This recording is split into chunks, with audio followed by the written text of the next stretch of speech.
আসসালামু আলাইকুম। আমি আজকে নিয়ে এসেছি 1 লিটার দুধ দিয়ে কিভাবে পারফেক্ট শাহি পুডিং বানানো যায়।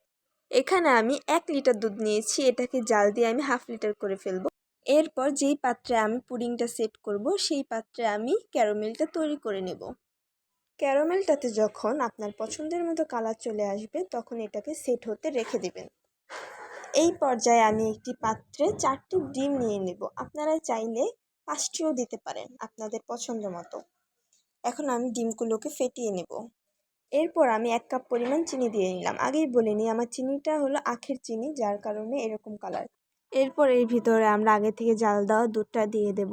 এরপর ভালো করে মিক্স করে এর ভিতরে পরিমাণ মতো ভ্যানিলা এসেন্স দিয়ে নেব।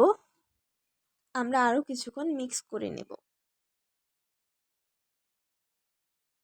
আমাদের ক্যারামেলটা সুন্দর মতো সেট হয়ে গেছে। এখন আমরা একটি ছাঁকনির সাহায্যে দুধটা ছেঁকে নেব। ছেঁকে নেওয়ার ফলে আমার পুডিংয়ের ভিতরে কোনো ছিদ্র হবে না।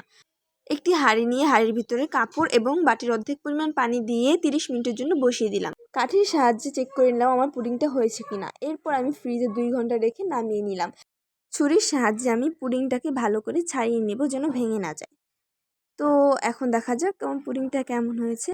মাশাআল্লাহ, আমার পুডিংটা খুব দেখতে সুন্দর হয়েছিল এবং খেতেও খুব সুস্বাদু হয়েছিল। বাচ্চারা খুবই পছন্দ করেছে।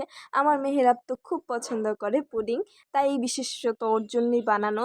তো আপনারা চাইলে বাসায় এটা ট্রাই করতে পারেন, খুব সহজেই বানিয়ে ফেলতে পারবেন। ভালো লাগলে লাইক, কমেন্ট এবং শেয়ার করবেন। ধন্যবাদ।